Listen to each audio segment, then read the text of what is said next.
Hello friends, स्वागत है आप सभी का। आई होप कि आप सभी अच्छे होंगे। तो देखिए माय डियर, प्रीवियस सेशन में हम लोगों ने बॉयंसी स्टार्ट किया था, चैप्टर 4 स्टार्ट किया था और आज का सेशन आपका लेक्चर 2 है, चैप्टर 2 का लेक्चर नंबर 2 है। ठीक है, तो प्रीवियस सेशन में हम लोग बॉयंट फोर्स के बारे में देखे थे और बॉयंट फोर्स का आपने फॉर्मूला भी देखा था, रोजी इंटू भी, जिसे हम लोग क्या कहते हैं, वेट ऑफ डिस्प्लेस्ड फ्लूइड कहते हैं। ओके, तो ये सभी चीज़ हम लोगों ने प्रीवियस सेशन में देखा था, आर्किमिडीज प्रिंसिपल भी देखा था हमने। अब यहाँ पर हम सबसे पहले स्टार्ट करने जा रहे हैं आज के सेशन में, सेंटर ऑफ बॉयंसी क्या होता है। ओके, तो यहीं से आज का सेशन स्टार्ट होगा माय डियर। तो चलिए ध्यान देंगे आप लोग। तो देखिए माय डियर, चैप्टर नंबर 3 में जो आपने hydrostatic force on the surface पढ़ा था, वहाँ पर आपने क्या देखा था कि जो हाइड्रोस्टैटिक फोर्स होता है वो जिस पॉइंट से एक्ट करेगा उस पॉइंट को हम लोग सेंटर ऑफ प्रेशर कहते थे। वही सेम चीज़ जब बॉडी के बारे में आप बात करेंगे कि किसी फ्लूइड के द्वारा बॉडी के ऊपर जो फोर्स एग्जर्ट होगा वो फोर्स किस पॉइंट से एक्ट करेगा, तो माय डियर फ्रेंड वो फोर्स आपका सेंटर ऑफ बॉयंसी से एक्ट करेगा। ठीक है, जो आप बॉयंट फोर्स आपने जो पढ़ा है वो बॉयंट फोर्स जिस पॉइंट से एक्ट करता है, जिस पॉइंट से पास करेगा, ठीक है, उसी पॉइंट को हम लोग सेंटर ऑफ बॉयंसी कहते हैं। बात समझ में आ गया। चलिए, अब यहाँ पर एक चीज़ आपको ये भी ध्यान देना है कि हम लोग सेंटर ऑफ बॉयंसी कैसे फाइंड आउट करेंगे। ओके, कैसे हम पता करेंगे कि किसी भी बॉडी का सेंटर ऑफ बॉयंसी क्या होगा जहाँ से बॉयंट फोर्स एक्ट कर रहा है, तो ये हम लोग कैसे डिसाइड करेंगे। तो आइए हम लोग देखते हैं। तो सबसे पहले मैं इसका डेफिनेशन लिख दे रहा हूँ, फिर हम लोग फिगर में देखेंगे। ओके, तो आइए माय डियर, इसका डेफिनेशन क्या होगा। It is the point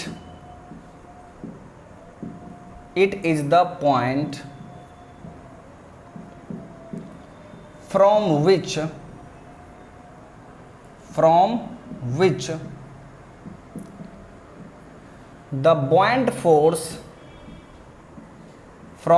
the buoyant force is supposed to be acting,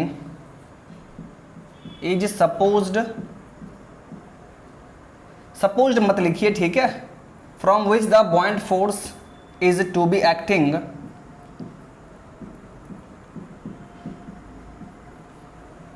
which is exactly same as center of gravity of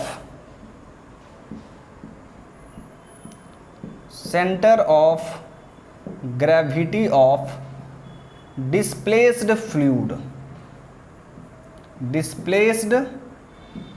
fluid। Okay, ये इसका डेफिनेशन है माय डियर।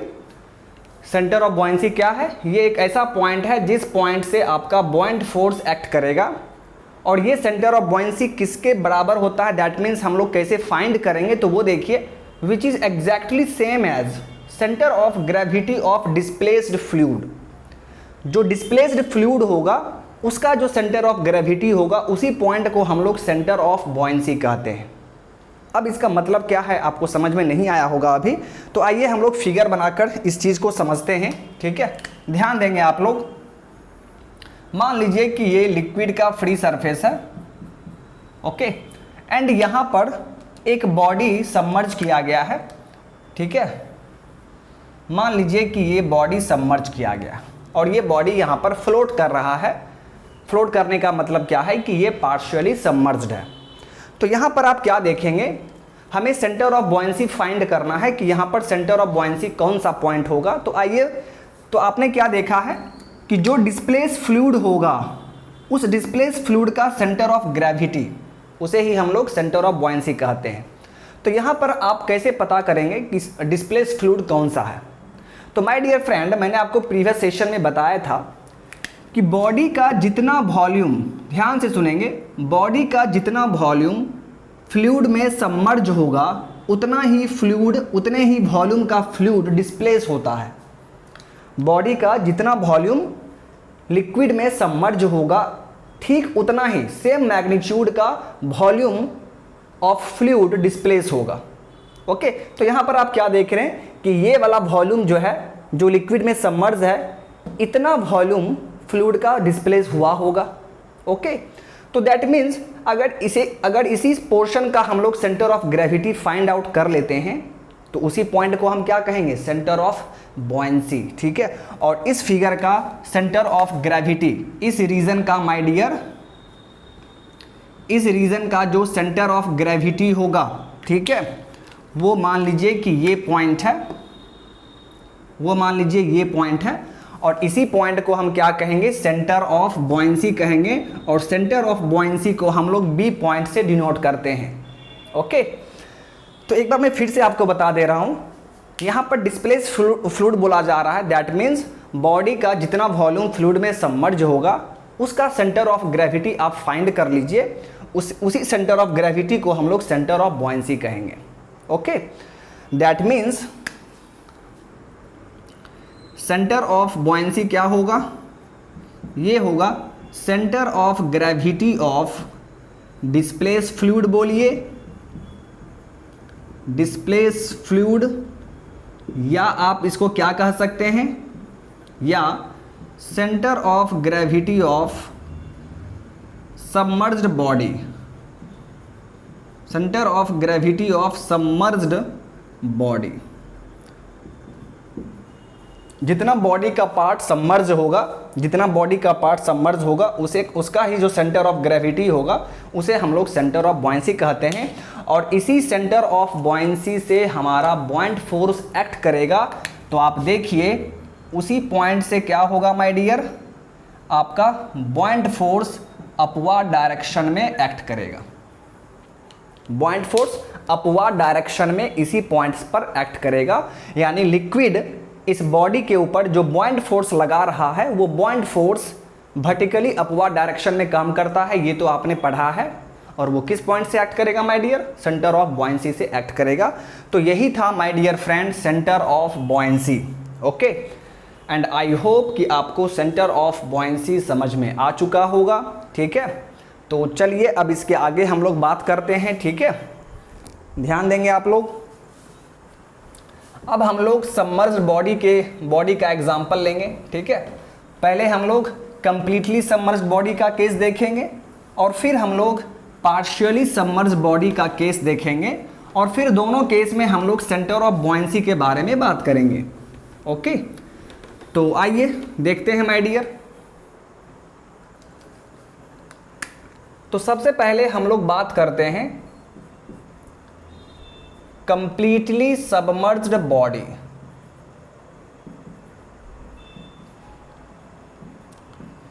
कंप्लीटली सबमर्ज्ड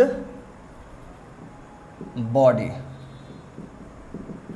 देखिए my dear, सबसे पहले हम लोग देखेंगे कि कंप्लीटली सबमर्ज्ड बॉडी अगर कोई है, कोई किसी बॉडी को आपने पूरा का पूरा सबमर्ज कर दिया है, तो वहां पर सेंटर ऑफ बॉयंसी क्या होगा, कौन सा पॉइंट होगा, ये हम लोग यहाँ पर अब देखने जा रहे हैं। आइए देखते हैं। तो सबसे पहले हम लोग क्या करेंगे, लिक्विड का फ्री सरफेस लीजिए। लिक्विड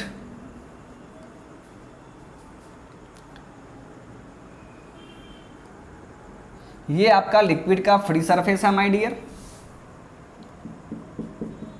और इस लिक्विड में देखिए, इस लिक्विड में आपका बॉडी जो कि कंप्लीटली सबमर्ज्ड है। तो मान लीजिए ये बॉडी है जो कि कंप्लीटली सबमर्ज्ड है, ये बॉडी आपका पूरा का पूरा क्या है माय डियर, सबमर्ज्ड है। ओके, इसका सेंटर देखिए, सेंटर लाइन आपका ये है, इस बॉडी का सेंटर लाइन ये है।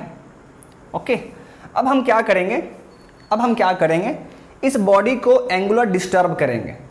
एंगुलर डिस्टर्बेंस का मतलब ये होता है कि आपने इसको एंगल से डिस्प्लेस कर दिया है। दैट मीन्स या तो क्लॉकवाइज डायरेक्शन में या तो एंटी क्लॉकवाइज डायरेक्शन में। जब आप इसको डिस्टर्ब करेंगे मतलब आप इस पर एक मोमेंट अप्लाई कर दे रहे हैं। ओके, तो मान लीजिए कि आपने इस बॉडी पर एक क्लॉकवाइज डायरेक्शन में आपने मोमेंट अप्लाई कर दिया, तो बॉडी देखिए अब इस तरीके से हो जाएगा।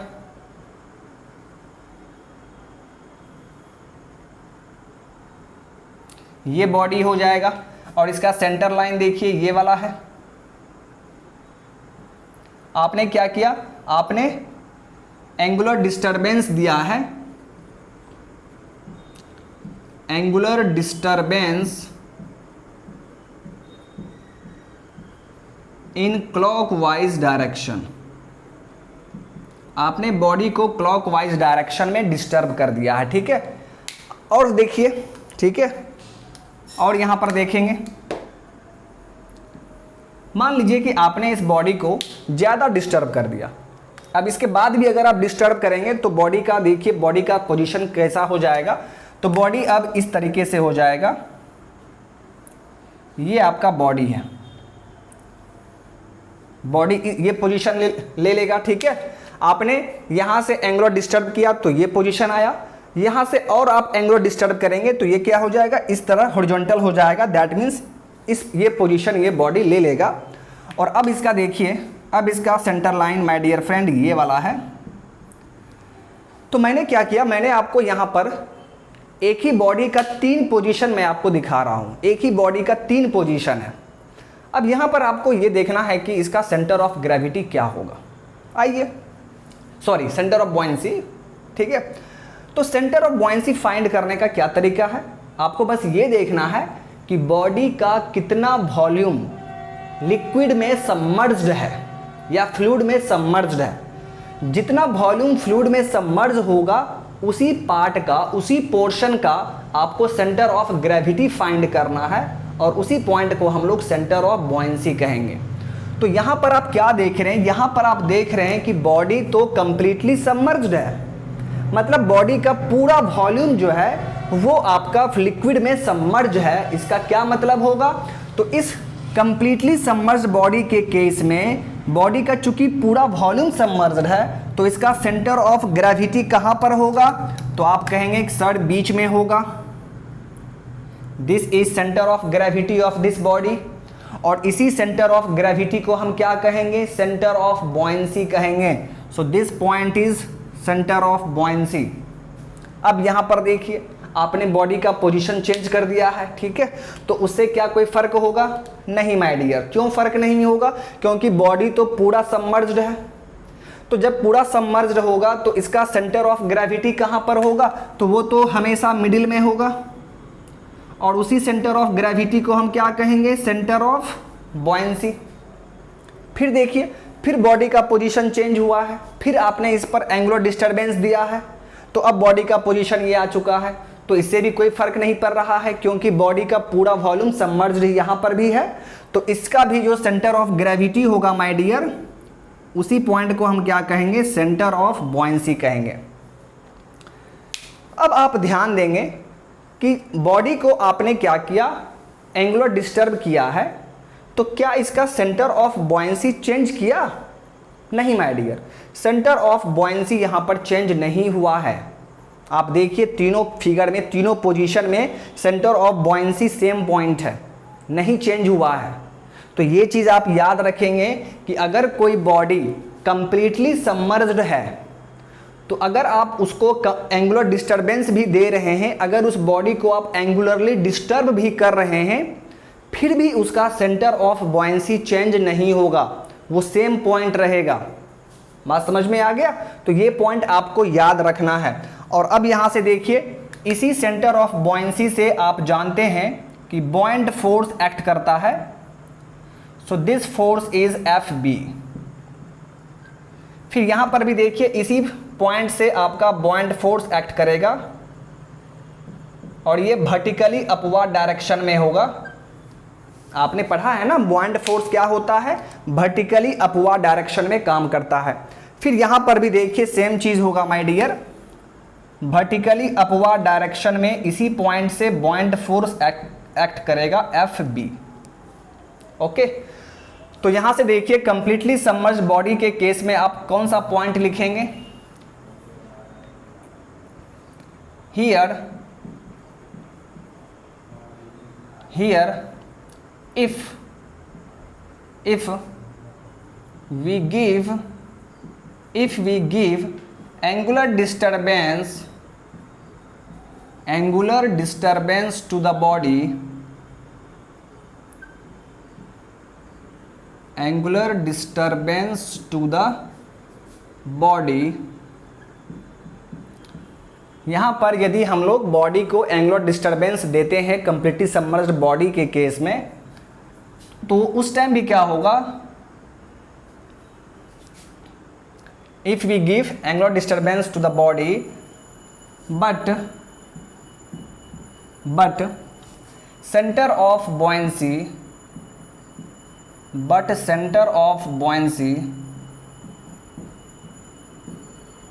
विल नॉट चेंज, वो चेंज नहीं होगा my dear, will not change. ये पॉइंट बहुत ही इंपॉर्टेंट है, आपको ध्यान में रखना है। एक बार मैं फिर से बता दे रहा हूं कि अगर कोई कंप्लीटली सबमर्ज्ड बॉडी है, ठीक है, तो उस बॉडी को आप यदि एंगुलर डिस्टर्बेंस भी दे रहे हैं तो उसका centre of buoyancy my dear friend change नहीं होगा, वो हमेशा सेम रहेगा। और ये आपने यहाँ पर फिगर में भी देख लिया है, ठीक है। तो ये पॉइंट प्लीज़ आप याद रखेंगे, क्योंकि आपके कंपटीशन में चाहे एसएससी जेई हो या किसी भी स्टेट जेई का एग्ज़ाम हो, तो यहाँ से ये क्वेश्चन पूछा जाता है माय डियर फ्रेंड, तो प्लीज़ आप इसको याद रखेंगे। चलिए अब इसके आगे हम लोग बात करते हैं partially submerged body. Completely submerged body के केस में हमने देख लिया कि अगर एंगुलर डिस्टर्बेंस देंगे फिर भी सेंटर ऑफ बॉयंसी सेम रहेगा, वो चेंज नहीं करेगा। ओके, अब बात करते हैं पार्शियली सबमर्ज्ड बॉडी।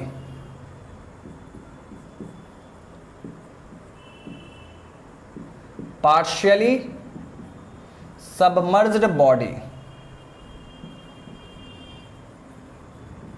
ओके, और इसे ही हम लोग क्या कहते हैं, फ्लोटिंग बॉडी कहते हैं। ये आपने पढ़ा है, ठीक है, मैंने बताया था आपको कि पार्शियली सबमर्ज्ड बॉडी को ही हम लोग फ्लोटिंग बॉडी कहते हैं, ये बॉडी फ्लोट कर रहा है। अब देखिए पार्शियली सबमर्ज्ड बॉडी के केस में क्या होगा, यहाँ पर क्या होगा, यहाँ पर यदि हम बॉडी को एंगुलर डिस्टर्ब कर रहे हैं, बॉडी का पोजीशन चेंज कर रहे हैं, तो उससे सेंटर ऑफ बॉयंसी पर क्या इफेक्ट पड़ेगा, क्या वो चेंज होगा या नहीं, ये हम लोग अब यहाँ पर देखने वाले हैं। आइए देखते हैं माय डियर। तो सबसे पहले आप क्या करेंगे, आप लिक्विड का फ्री सरफेस शो कर दीजिए। ये लिक्विड का फ्री सरफेस है my dear, this is the free surface of liquid. और यहाँ पर माय डियर फ्रेंड मान लीजिए कि एक बॉडी आपका यहाँ पर पार्शियली सबमर्ज्ड है। ये बॉडी देखिए पार्शियली सबमर्ज्ड है।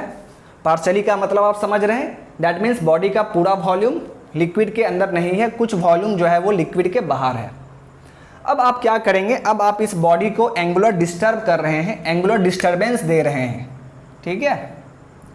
एंगुलर डिस्टर्बेंस का मतलब तो आप समझ गए होंगे, मतलब आप मोमेंट लगा रहे हैं। तो यहाँ पर अगर आप क्लॉकवाइज डायरेक्शन में इसको डिस्टर्ब करेंगे तो देखिए बॉडी किस तरह हो सकता है माय डियर फ्रेंड। तो बॉडी का पोजीशन ये हो सकता है,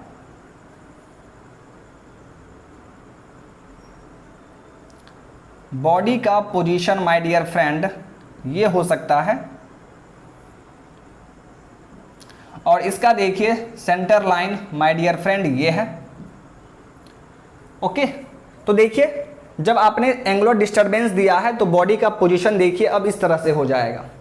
फिर इसके बाद क्या करेंगे आप, इसके बाद फिर आपने एंगुलर डिस्टर्ब कर दिया इसको, ठीक है।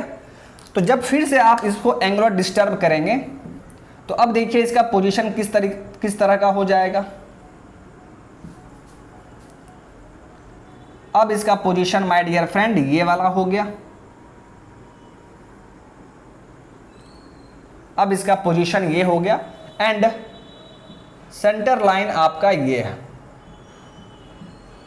ये सेंटर लाइन है। अब देखिए माय डियर हम लोगों ने क्या किया है, यहां पर एंगुलर डिस्टर्बेंस दिया है, एंगुलर डिस्टर्बेंस इन क्लॉकवाइज, यहां पर भी सेम चीज है। तो बॉडी का देखिए 3 पोजीशन आप देख पा रहे हैं और तीनों पोजीशन में क्या है, बॉडी पार्शियली सबमर्ज्ड है, बॉडी फ्लोट कर रहा है। बट यहाँ पर अब हम देखेंगे कि सेंटर ऑफ बॉयंसी क्या होगा, क्या सेम रहेगा या चेंज होगा, ये हम लोग यहाँ पर देखेंगे। अब आप एक चीज़ रिकॉल कीजिए, सेंटर ऑफ बॉयंसी क्या होता है। तो बॉडी का जितना वॉल्यूम फ्लूइड में सबमर्ज होगा उस पोर्शन का जो सेंटर ऑफ ग्रेविटी होगा उसे ही हम लोग सेंटर ऑफ बॉयंसी कहते हैं। तो आइए यहां पर देखते हैं माय डियर, आप क्या देख रहे हैं, इस बॉडी का ये वाला जो पोर्शन है माय डियर फ्रेंड, बॉडी का ये पोर्शन लिक्विड के अंदर सबमर्ज्ड है। बॉडी का इतना पोर्शन जो है माय डियर वो लिक्विड के अंदर सबमर्ज्ड है। तो इस पोर्शन का जो सेंटर ऑफ ग्रेविटी होगा, तो ये पोर्शन आप देखकर समझ जाएंगे कि इसके मिडिल में, चूंकि ये सिमेट्रिक फिगर है, तो इसके मिडिल में क्या होगा, इसका सेंटर ऑफ ग्रेविटी होगा और उसी पॉइंट को हम सेंटर ऑफ बॉयंसी कहेंगे बी। ओके, चलिए बहुत ही अच्छा। तो इस फिगर का हमारा सेंटर ऑफ बॉयंसी निकल गया। अब यहां पर आइए, अब यहां पर देखिए, यहां पर देखिए बॉडी का कितना वॉल्यूम लिक्विड में सबमर्ज है। तो पहले वो पोर्शन फाइंड कीजिए, कितना बॉडी का कितना पोर्शन जो है वो फ्लूइड में सबमर्ज है। तो आप क्या देख रहे हैं, बॉडी का इतना पोर्शन, ध्यान से देखेंगे, बॉडी का इतना पोर्शन जो है माय डियर फ्रेंड वो लिक्विड में सबमर्ज्ड है। तो इस पोर्शन का जो सेंटर ऑफ ग्रेविटी होगा, कौन सा पॉइंट होगा, तो चूंकि ये फिगर सिमेट्रिक नहीं है, ये फिगर सिमेट्रिक नहीं है, तो आप ऐसे ही नहीं बोल सकते हैं कि बीच में होगा, बीच में तो यहां पर होगा नहीं, ठीक है। ये सिमेट्रिक फिगर था तो आपने बोल दिया बीच में होगा, बट यहां तो सिमेट्रिक फिगर नहीं है। तो देखिए बॉडी का वॉल्यूम किधर ज्यादा है, तो बॉडी का वॉल्यूम इस तरफ ज्यादा है, that means centre of gravity यहीं पर कहीं होगा। तो इस पोर्शन का सेंटर ऑफ ग्रेविटी मान लीजिए कि यहां पर हमें मिल रहा है, इस पॉइंट पे हमें मिल रहा है, इस पोर्शन का जो सेंटर ऑफ ग्रेविटी होगा वो यहां पर मिल रहा है। तो इसी पॉइंट को हम क्या कहेंगे, सेंटर ऑफ बॉयंसी कहेंगे। This point is called B dash, this point is called B dash. Okay, बहुत ही अच्छी बात है। फिर देखिए, फिर आपका बॉडी का पोजीशन चेंज हुआ। अब बॉडी का देखिए, अब बॉडी का थोड़ा सा और वॉल्यूम जो है वो सबमर्ज हो गया, बॉडी का ज़्यादा वॉल्यूम अब सबमर्ज हो चुका है और थोड़ा सा पार्ट बाहर में है, ठीक है। तो इसका मतलब क्या है कि जब ज़्यादा वॉल्यूम सबमर्ज हुआ है तो सेंटर ऑफ बॉयंसी क्या होगा, चेंज कर जाएगा। ओके, तो यहाँ से देखिए बॉडी का ये पोर्शन जो है, ये पोर्शन माय डियर फ्रेंड ये सबमर्ज्ड है लिक्विड के अंदर। तो इसी पोर्शन का जो सेंटर ऑफ ग्रेविटी होगा, इस पोर्शन का जो सेंटर ऑफ ग्रेविटी होगा माय डियर, उसी पॉइंट को हम सेंटर ऑफ बॉयंसी कहेंगे। तो फिर से देख लीजिए, बॉडी का ज़्यादा वॉल्यूम इस तरफ है, तो यहीं पर कहीं आपका सेंटर ऑफ ग्रेविटी होगा। मान लीजिए कि ये पॉइंट है, ये पॉइंट इस पोर्शन का सेंटर ऑफ ग्रेविटी है, उसी पॉइंट को हम सेंटर ऑफ बॉयंसी कहेंगे और इसे आप बी डबल डैश कहेंगे। तो आप क्या देख रहे हैं, पार्शियली सबमर्ज्ड बॉडी के केस में my dear friend centre of buoyancy लगातार चेंज करेगा। यदि आप बॉडी को एंगुलरली डिस्टर्ब कर रहे हैं, अगर बॉडी का पोजीशन चेंज हो रहा है तो वहां पर सेंटर ऑफ बॉयंसी लगातार चेंज करेगा, सेम नहीं रहेगा। क्यों चेंज कर रहा है, थोड़ा सोचिए। क्योंकि जब पोजीशन आप चेंज कर रहे हैं तो लिक्विड के अंदर जो बॉडी का वॉल्यूम सबमर्ज है वो वॉल्यूम इंक्रीज कर रहा है, चेंज कर रहा है। तो जब वॉल्यूम चेंज होगा तो उसका सेंटर ऑफ ग्रेविटी भी चेंज होगा, इसीलिए सेंटर ऑफ बॉयंसी चेंज कर जाता है। इस पार्ट में देखिए, इस फिगर में सिर्फ इतना पार्ट सबमर्ज्ड है, तो इसका सेंटर ऑफ ग्रेविटी यहाँ पर मिल गया और उसे ही सेंटर ऑफ बॉयंसी हमने कहा। जब हमने एंगुलरली डिस्टर्ब किया बॉडी को, अब देखिए बॉडी का ज़्यादा पोर्शन जो है वो सबमर्ज हो चुका है, तो इसका सेंटर ऑफ बॉयंसी यहाँ पर हमें मिला। उसी तरह बॉडी को हमने और डिस्टर्ब कर दिया तो बॉडी का पोजीशन अब ये हो गया।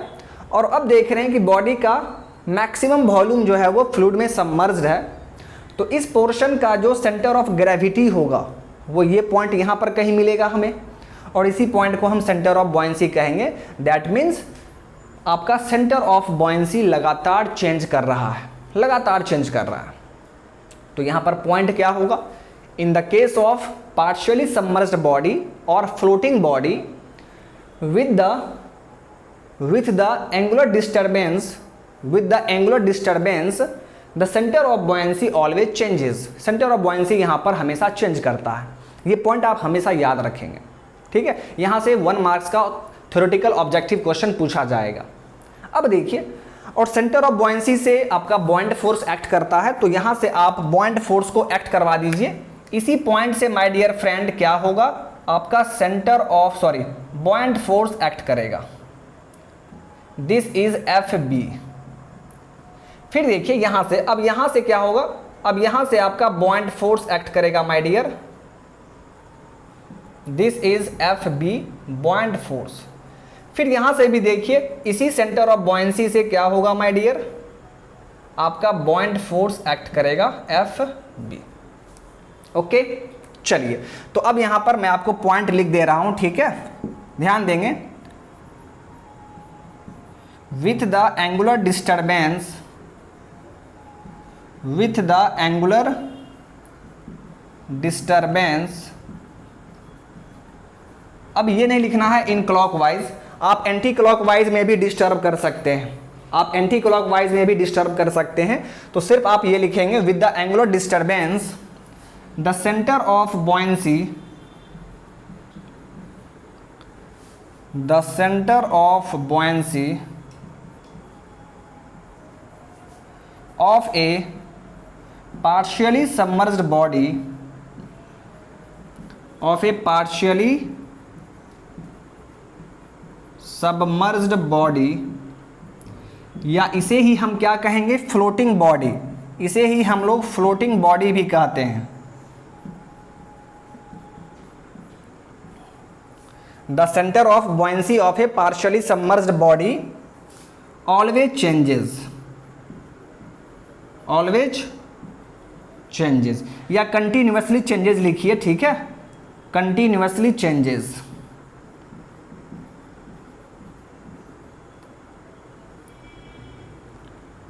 कंटिन्यूसली चेंजेस, इसका मतलब ये हुआ कि जैसे जैसे मैंने क्या लिखा है, विथ द एंगुलर डिस्टर्बेंस, जैसे जैसे आप एंगुलर डिस्टर्बेंस बढ़ाएंगे तो क्या होगा, सेंटर ऑफ बॉयंसी कंटिन्यूसली लगातार चेंज करेगा, और आप देख भी पा रहे हैं कि लगातार चेंज कर रहा है। तो ये था my dear partially submerged body या floating body. Okay, and I hope कि आपको ये चीज़ समझ में आ चुका है। चलिए अब इसके आगे हम लोग बात करते हैं। अब हम लोग जो यहाँ पर बात करने जा रहे हैं वो आपके एग्ज़ाम के लिए बहुत ही ज़्यादा इम्पॉर्टेंट है। यहाँ से आपका theoretical questions and numerical questions दोनों ही पूछा जाएगा। अब हमारा टॉपिक है फ्लोटेशन, बहुत ही ज़्यादा इम्पॉर्टेंट है माय डियर, ठीक है। तो इसीलिए यहाँ पर अब आप ध्यान देंगे, ठीक है, और जो भी मैं आपको समझाऊंगा आप ध्यान से समझने की कोशिश करेंगे। काफ़ी आसान है, बस आपको ध्यान देने की ज़रूरत है, ठीक है। तो यहाँ से इस फ्लोटेशन से आपका थ्योरेटिकल एंड न्यूमेरिकल दोनों क्वेश्चंस पूछा जाता है, और ज़्यादा चांस आपका न्यूमेरिकल क्वेश्चन का रहता है। सिंपल सा पूछेगा, बट आपको थोड़ा सा वहाँ पर ध्यान देना पड़ेगा, ध्यान रखना पड़ेगा। आइए माय डियर, अब हमारा टॉपिक है फ्लोटेशन।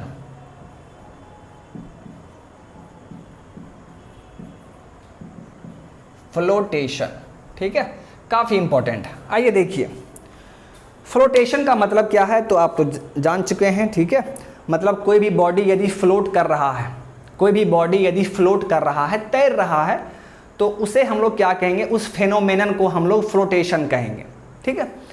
तो देखिए फ्लोटेशन में एक्चुअली होता क्या है, फ्लोटेशन का कंडीशन क्या होगा, किस कंडीशन में कोई भी बॉडी फ्लोट करेगा, ठीक है।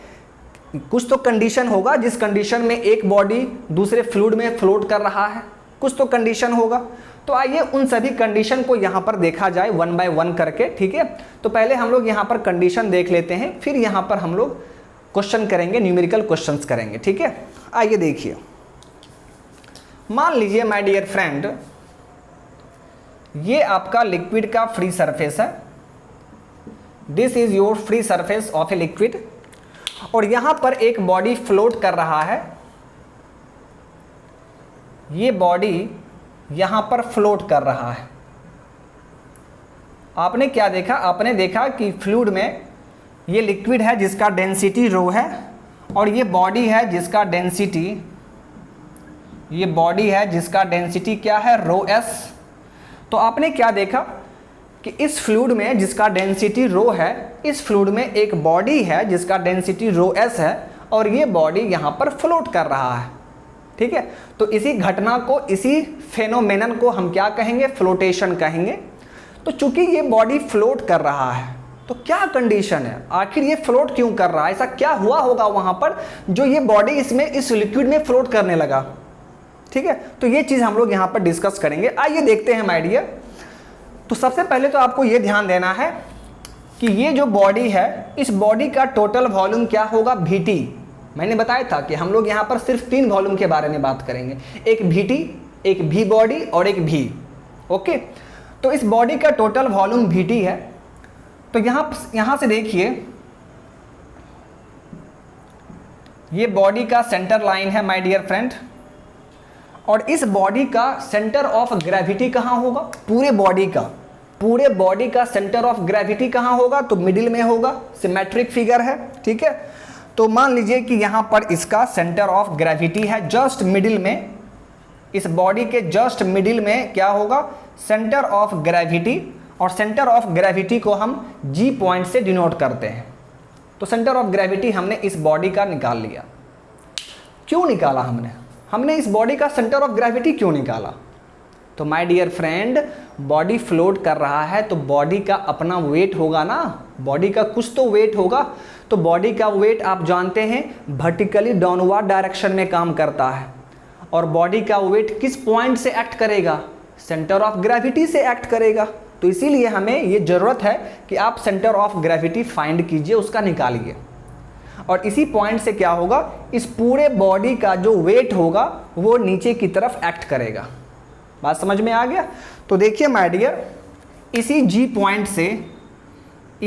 पॉइंट से बॉडी का total wait M into G downward direction में एक्ट करेगा। बहुत ही अच्छी बात है। चलिए अब यहाँ से देखिए, तो G पॉइंट तो हमने देख लिया, अब हमें देखना है सेंटर ऑफ बॉयंसी।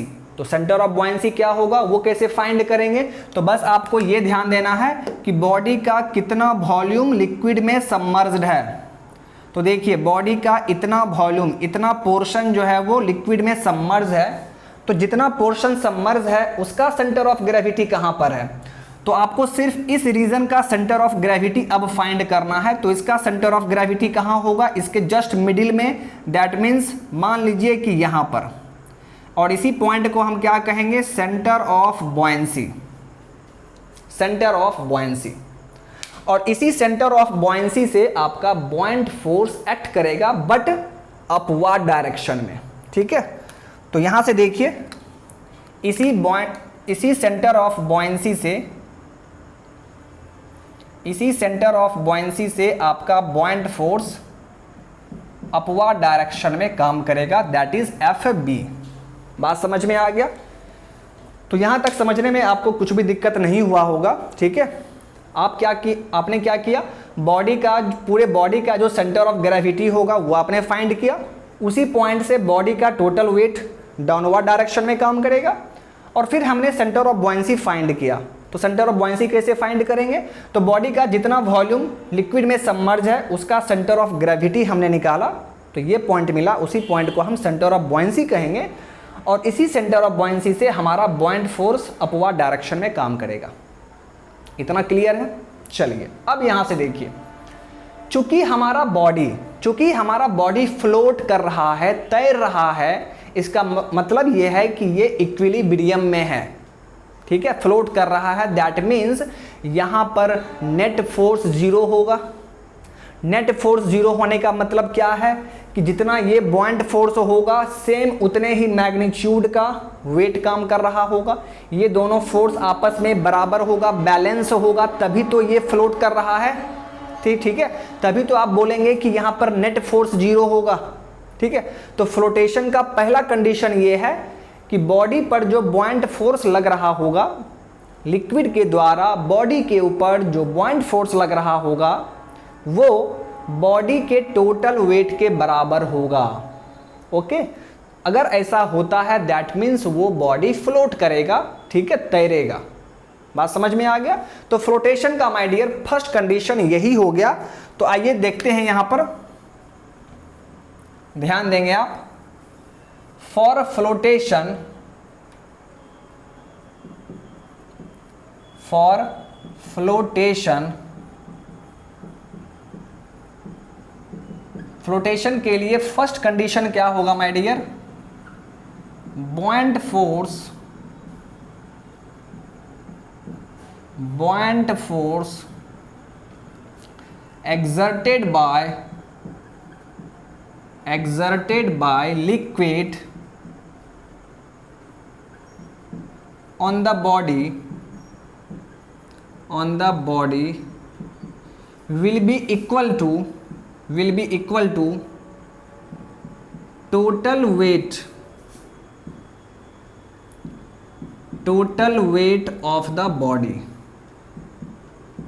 ये फर्स्ट कंडीशन है माय डियर फ्रेंड, और ये आपको याद रखना है, ठीक है। ये दोनों आपस में बराबर है, दैट मीन्स ये इक्विलिब्रियम में है, नेट फोर्स जीरो काम कर रहा है यहाँ पर, इसीलिए बॉडी फ्लोट कर रहा है। अगर नेट फोर्स माय डियर यहाँ पर जीरो नहीं होता तो ये अनस्टेबल हो जाता, ठीक है। अगर मान लीजिए कि ये फोर्स ज़्यादा हो जाता, ठीक है, तो क्या होगा, ये इस बॉडी को नीचे की तरफ खींच लेगा, अनस्टेबल हो जाएगा। इसीलिए पहला कंडीशन ये है कि कोई भी बॉडी तभी फ्लोट कर पाएगा जब बॉयंट फोर्स उस बॉडी के टोटल वेट के बराबर हो। इसीलिए टोटल वेट को आपने क्या लिखा है? m into g. यहाँ पर m क्या है याद कीजिए, प्रीवियस लेक्चर में मैंने बताया था, स्मॉल m क्या है? Total mass of the body. फिर मैंने एक बताया था m डैश क्या होता है? तो बॉडी का जितना वॉल्यूम सबमर्ज है, जितना पार्ट सबमर्ज है, उस पार्ट का जो मास होगा उसे हम लोग m डैश कहते हैं। बात समझ में आ गया? वो सब मैंने बताया था आपको। तो इस वेट को हम क्या कहेंगे? Total weight. आइए माय डियर, तो यहाँ से आप क्या लिखेंगे? दैट मीन्स फ्लोटेशन का जो फर्स्ट कंडीशन है वो ये है, buoyant force will be equal to total weight of the body m into g. This is the first condition for flotation. Okay, चलिए, बहुत ही अच्छा माय डियर। अब आते हैं यहाँ से, अब हम लोग सेकेंड कंडीशन के बारे में बात करेंगे। सेकेंड कंडीशन, ठीक है। तो सेकेंड कंडीशन हमें कैसे मिलेगा? बस इसे हम सॉल्व करेंगे, इसे हम सॉल्व करके देखेंगे तो आप देखेंगे कि आपको एक सेकेंड कंडीशन मिल जाएगा। आइए देखते हैं my dear. Buoyant force is equal to क्या है? m into g. Buoyant force का आपने फॉर्मूला देखा था, m dash into ji divide by relative density, ये आपने फॉर्मूला देखा था, इज इक्वल टू क्या है? m into g. यहाँ पर m डैश क्या है? Mass of the body submerged.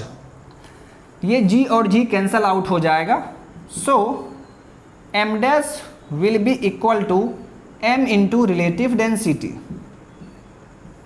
ये कंडीशन नहीं है, इसे बस ध्यान में रखिए। m dash is equal to हमें क्या मिल गया? m into R D. Okay, चलिए अब देखिए, वी नो दैट हम लोग जानते हैं माय डियर फ्रेंड कि m डैश जो होगा ये less than equal to m होता है। ये आपने पढ़ा था, ठीक है, मैंने आपको बताया था कि m डैश जो होगा वो less than equal to m होगा। अगर बॉडी कंप्लीटली सबमर्ज्ड है तो वहां पर m डैश m के बराबर हो जाएगा, और अगर बॉडी पार्शियली सबमर्ज्ड है, ठीक है, अगर बॉडी पार्शियली सबमर्ज्ड है तो m डैश m से लेस देन हो जाएगा। ये मैंने बताया था आपको। अब यहां से देखिए, तो m dash less than equal to m है, और m डैश का वैल्यू कितना है? देखिए, m डैश का वैल्यू आपने क्या निकाला है? m into R D. तो m डैश के जगह पर हम लोग m into R D put करेंगे। आइए, तो m into R D relative density should be less than equal to m। तो ये m और ये m एक बार में कट जाएगा, so relative density will be less than equal to m। This is the second condition, this is the second condition for flotation. तो ये second point यहां से मत लिखिए, सेकेंड पॉइंट हम लोग यहां पर लिख देते हैं, ठीक है। This is the second condition for flotation, relative density should be less than equal to 1, ठीक है। यानी बॉडी और फ्लूइड का जो रिलेटिव डेंसिटी होगा आरडी, वो आरडी एक से या तो कम होगा या तो बराबर होगा। ठीक है, अगर ऐसा कहीं पर मिल रहा है तो आप साफ कह देंगे, क्लियरली कह देंगे कि बॉडी फ्लोट कर रहा होगा, बॉडी फ्लोट कर रहा होगा। ठीक है, या आप अगर ये कंडीशन भी बोलते हैं दैट मीन्स बॉडी फ्लोट कर रहा है। तो फ्लोटेशन का आपको 2 कंडीशन मिल चुका है। अब आइए एक और कंडीशन है, उस कंडीशन के बारे में भी देख लेते हैं। आइए देखिए my dear, third condition, relative density होता क्या है? तो ये होता है माय डियर, रिलेटिव डेंसिटी को हम लोग लिखते हैं rho S by rho. So rho S by rho less than equal to M. तो यहां से क्रॉस मल्टीप्लीकेशन करेंगे, so rho S less than equal to rho. देखिए माय डियर, यही है आपका थर्ड कंडीशन, और ये कंडीशन भी काफी इंपॉर्टेंट है। और ध्यान से इस चीज को फील कीजिए, अगर इस चीज को आप फील करते हैं तो फिर कभी भूलेंगे नहीं। क्या देख रहे हैं आप? अगर बॉडी का डेंसिटी फ्लूइड के डेंसिटी से कम हो जाए या बराबर हो जाए तो वो बॉडी उस फ्लूइड में फ्लोट करेगा। और ऐसे भी आपने जनरली देखा भी होगा कि वाटर के ऊपर ऑयल जो है वो फ्लोट करता है। क्यों फ्लोट करता है? क्योंकि वाटर का डेंसिटी 1000 होता है और ऑयल का डेंसिटी 1000 से कम होता है, 800, 850, 900, तो उसका ऑयल का डेंसिटी कम होता है। इसीलिए यही रीज़न है कि ऑयल जो है वो वाटर के ऊपर फ्लोट करता है। तो जिस बॉडी का डेंसिटी फ्लूइड के डेंसिटी से अगर कम हो तो वो फ्लोट करेगा, या अगर बराबर भी हो तो भी वो फ्लोट करेगा। तो वही कंडीशन देखिए आपको मिल चुका है, rho S will be less than equal to rho. ठीक है, तो ये 3 कंडीशन है माय डियर फ्लोटेशन के लिए। तो ये तीनों कंडीशन आपको याद रखना होगा और इसी कॉन्सेप्ट के साथ आप किसी भी न्यूमेरिकल को सॉल्व करेंगे। ठीक है, अगर फ्लोटेशन का कोई भी न्यूमेरिकल आपसे पूछा जाता है, ठीक है, तो बस इसी कॉन्सेप्ट का आप यूज करेंगे। और सबसे ज़्यादा इस कॉन्सेप्ट का यूज होगा माय डियर न्यूमेरिकल सॉल्व करने में। Very important for numerical. अगर आप न्यूमेरिकल सॉल्व करते हैं तो न्यूमेरिकल सॉल्व करने में इसका यूज होगा, F B is equal to M into G. ठीक है, और इसी के हेल्प से हम लोग वहां पर जो हमें फाइंड करना होगा वो हम आसानी से फाइंड आउट कर सकते हैं। ठीक है, तो ये चीज़ आप माय डियर फ्रेंड याद रखेंगे। और यहाँ से थ्योरेटिकल क्वेश्चन भी पूछा जाएगा, आपसे सेंटेंस वाइज भी क्वेश्चन पूछ सकता है कि इस कंडीशन में बॉडी फ्लोट करेगा या नहीं। ठीक है, तो प्लीज़ आप इस चीज़ को ध्यान में रखेंगे। चलिए माय डियर, अब हम लोग क्या करते हैं, फ्लोटेशन का एक न्यूमेरिकल करते हैं। ठीक है, फ्लोटेशन पर बेस्ड एक क्वेश्चन करते हैं और इसी क्वेश्चन से आपका क्लियर हो जाएगा कि किस तरह हम लोग फ्लोटेशन के क्वेश्चन को सॉल्व करेंगे।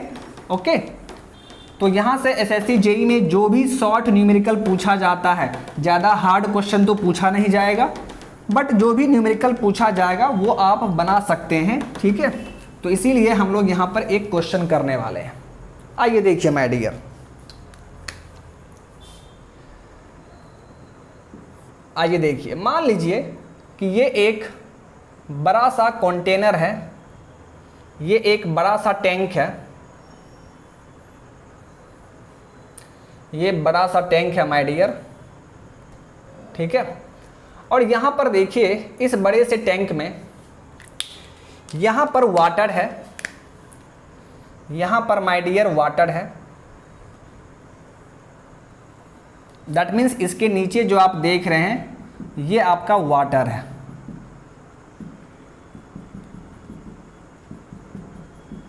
ये आपका क्या है, वाटर। और इसका डेंसिटी आप जानते हैं 1000 kg पर मीटर क्यूब होता है। इसके ऊपर जो आप देख रहे हैं, इसके ऊपर वो आपका ऑयल है। इसके ऊपर जो आप देख रहे हैं वाटर के ऊपर वो है माय डियर ऑयल।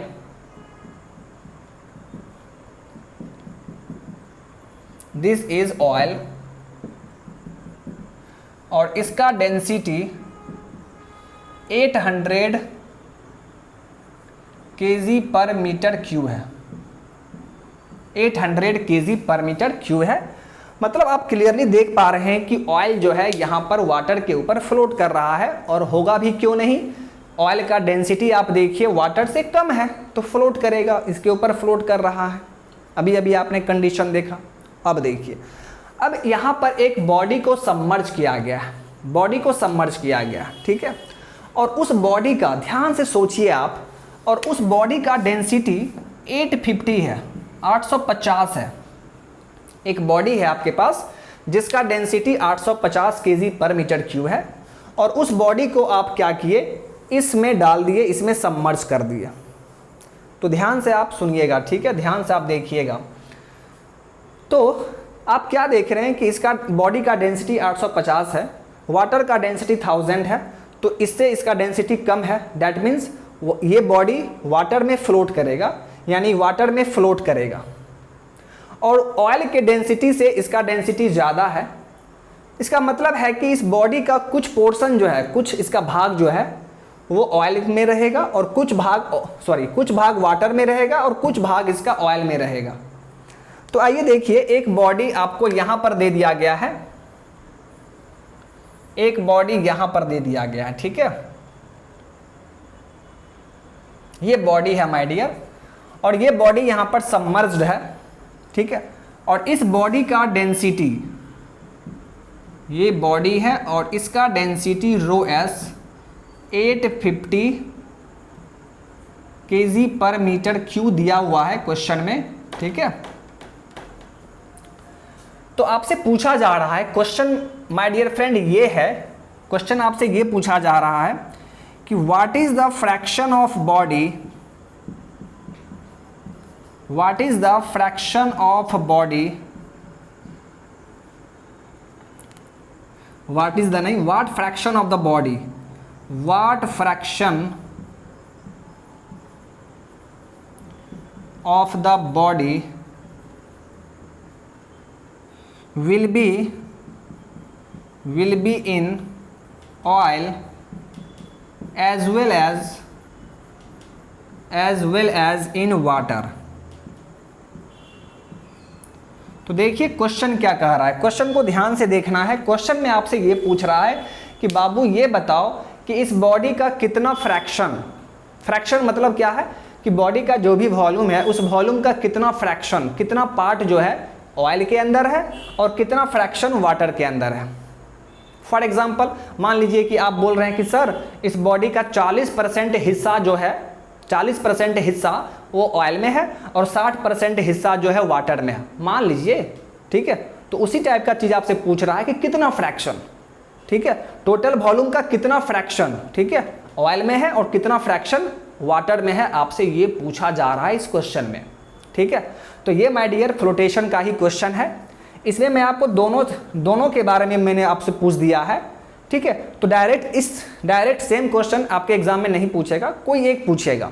जैसे आपसे पूछ सकता है सेम क्वेश्चन में आपसे ये पूछ सकता है कि बाबू ये बताओ कि इस बॉडी का कितना फ्रैक्शन ऑयल में है, या ये पूछ सकता है कि बॉडी का कितना फ्रैक्शन वाटर में है। तो कोई एक पूछेगा, दोनों नहीं पूछेगा, बट हम लोग यहाँ पर दोनों देखेंगे। क्वेश्चन समझ में आ गया? चलिए अब यहाँ पर हम लोग माय डियर देखते हैं। तो सबसे पहले तो आपको दिमाग में ये स्ट्राइक करना चाहिए कि ये क्वेश्चन हम लोग कैसे सॉल्व करेंगे। तो आप क्या देख रहे हैं? आप देख रहे हैं कि बॉडी फ्लोट कर रहा है, बॉडी दोनों फ्लूइड में फ्लोट कर रहा है। तो ये फ्लोटेशन का कंडीशन है, यहाँ फ्लोटेशन हो रहा है, मतलब फ्लोटेशन का कॉन्सेप्ट यूज़ करेंगे। और फ्लोटेशन में मैंने आपको बताया है कि वो जो हम फॉर्मूला देखे थे mg बराबर FB, उसी का हम लोग यहाँ पर यूज करेंगे, mg बराबर FB का यूज़ करेंगे। तो ये आपको पता चल गया है कि हम लोग इसे कैसे सॉल्व करेंगे। अब आइए इसे सॉल्व करते हैं, ठीक है। तो देखिए माय डियर, एकदम ध्यान से देखना है। मान लीजिए माय डियर कि इस बॉडी का ये वाला जो पार्ट है जो ऑयल के अंदर है, तो इस पार्ट का मास हम लोग मान लेते हैं m डैश, ये वाला पार्ट हम लोग मान लेते हैं m डैश, ओके। तो फिर जो रिमेनिंग पार्ट आपका बच रहा है, रिमेनिंग पार्ट यानी वाटर के अंदर फिर कितना मास होगा, वाटर के अंदर बॉडी का कितना मास होगा माय डियर, तो आप क्या बोलेंगे, m minus M dash. m क्या है, total mass of the body. तो जब m डैश जो है वो ऑयल के अंदर है, उसका m डैश भाग जो है वो जब ऑयल के अंदर है तो रिमेनिंग कितना मास होगा, m माइनस एम डैश। तो ये मास किसके अंदर होगा, वाटर के अंदर होगा। तो आप यहां पर क्या लिखेंगे, let m dash mass of the body, m dash mass of body is in oil and m minus m dash mass of body is in water, is in water। ये हम लोगों ने मान लिया, ठीक है। तो इसी का हमें फ्रैक्शन निकालना है। और बॉडी का टोटल मास क्या है माय डियर, m क्या है, m is the total mass of body.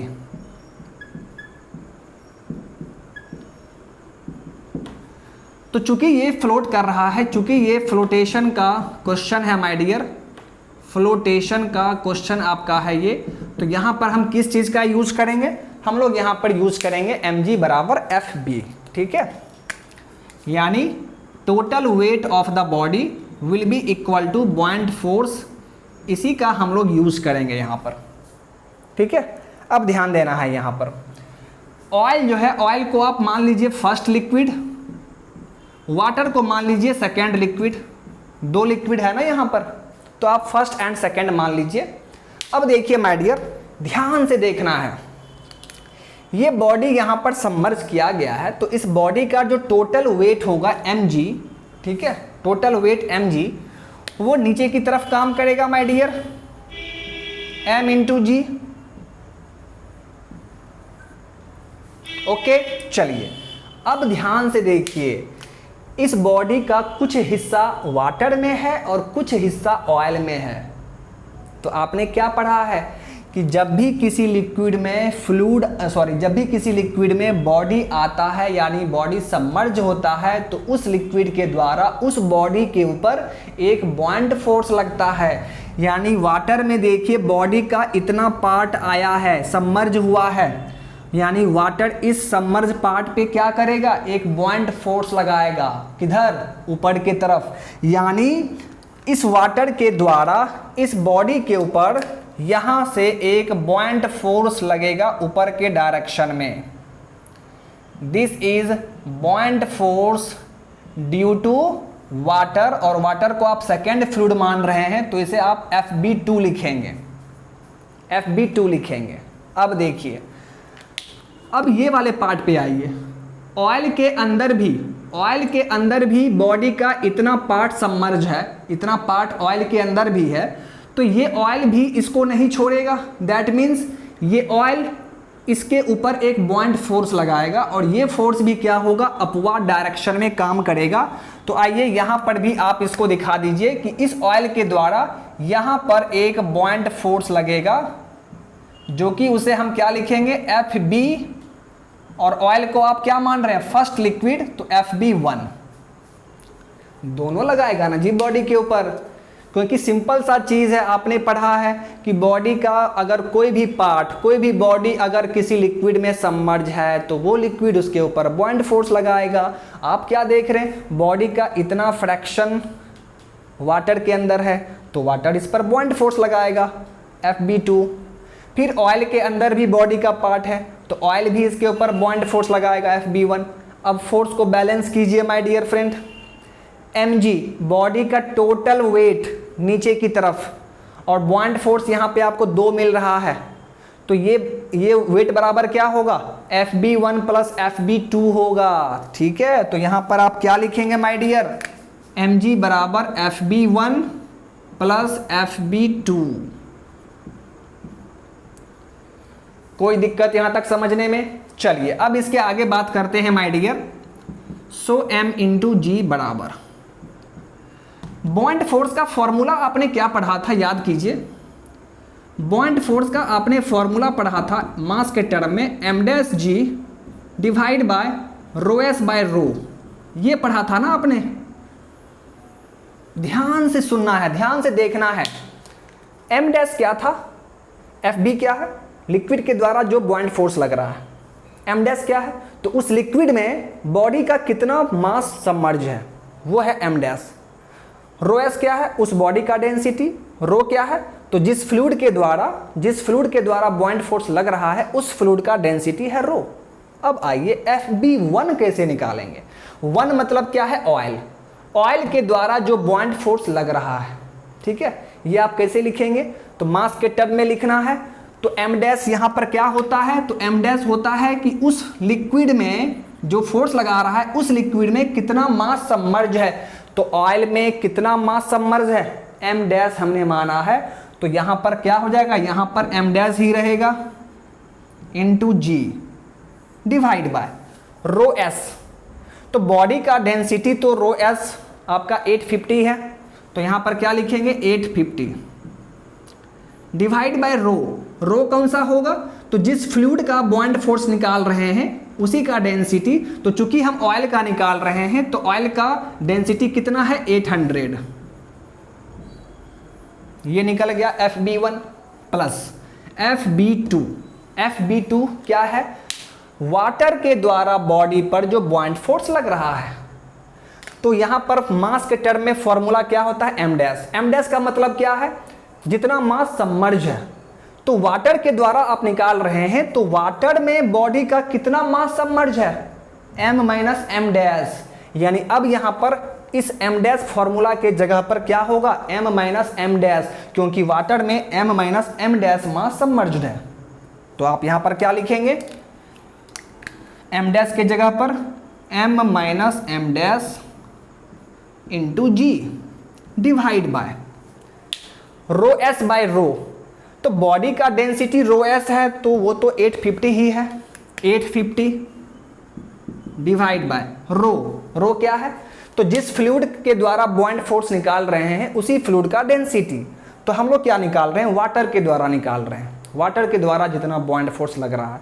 तो वाटर का डेंसिटी कितना है माय डियर, तो आप जानते हैं 1000। तो यहां पर हम लोग क्या लिख देंगे 1000।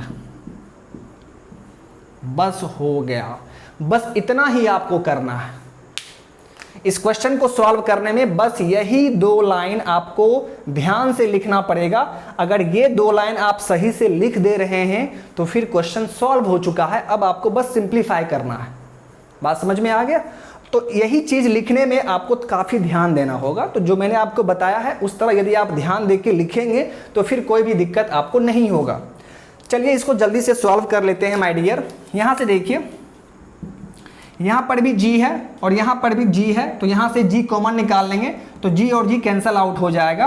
तो आपका क्या बचेगा, m इज इक्वल टू ये 800 ऊपर आ जाएगा तो 800 और यहां पर क्या है m डैश और नीचे में क्या होगा 850 प्लस ये 1000 ऊपर चला जाएगा, that means 1000 into m minus M dash divide by 850 divide by 850। अब चलिए इसको सॉल्व करते हैं, सिंप्लीफाई कर लेते हैं, ठीक है। तो आइए इसको मिटा दे रहे हैं, उसके बाद हम लोग फिर इसको सिंप्लीफाई करेंगे, ठीक है। क्वेश्चन आपका सॉल्व हो चुका है, बस अब आपको इसको सिंप्लीफाई कर लेना है तो फिर देखेंगे आपका आंसर आ जाएगा।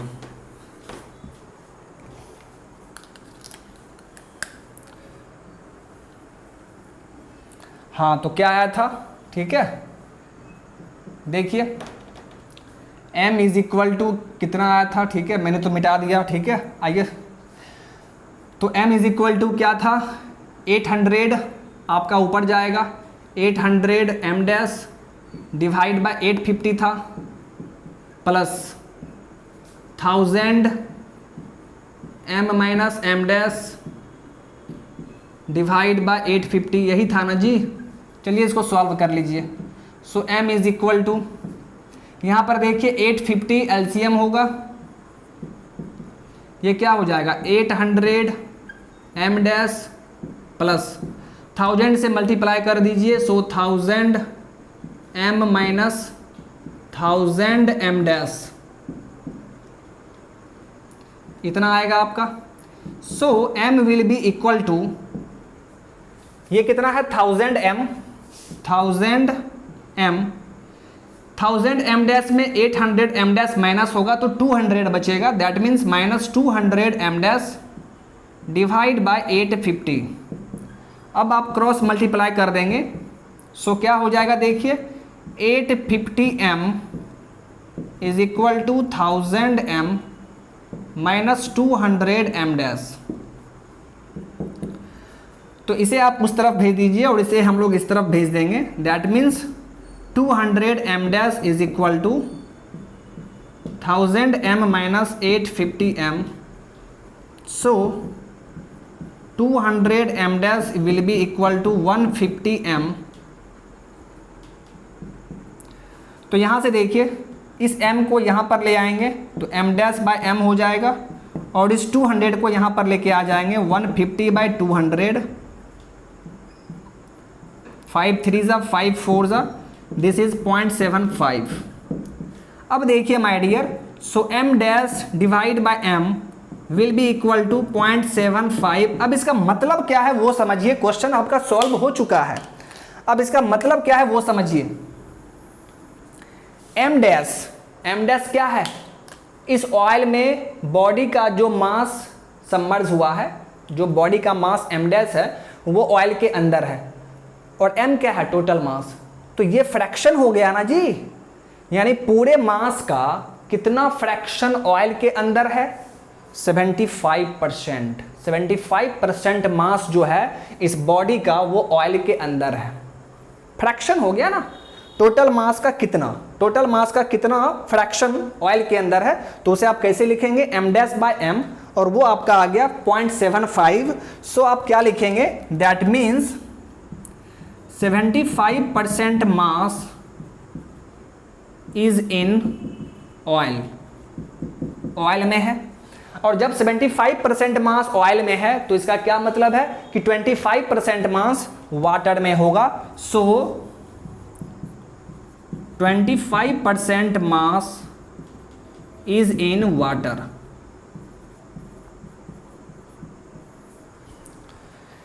यही क्वेश्चन था माय डियर, आपसे क्वेश्चन में यही पूछ रहा था कि बॉडी का कितना फ्रैक्शन ऑयल के अंदर है और कितना फ्रैक्शन वाटर के अंदर है। तो आपने देख लिया कि बॉडी का जो टोटल मास है उस मास का 75% ऑयल के अंदर होगा एंड 25% वाटर के अंदर होगा। तो ये तो बस सिंप्लीफिकेशन था।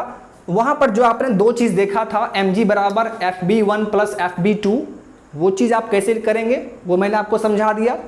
फिर FB1 और FB2 कैसे निकालेंगे, ठीक है, बस वही दो लाइन आपको समझना था एंड आई होप कि आप समझ चुके होंगे।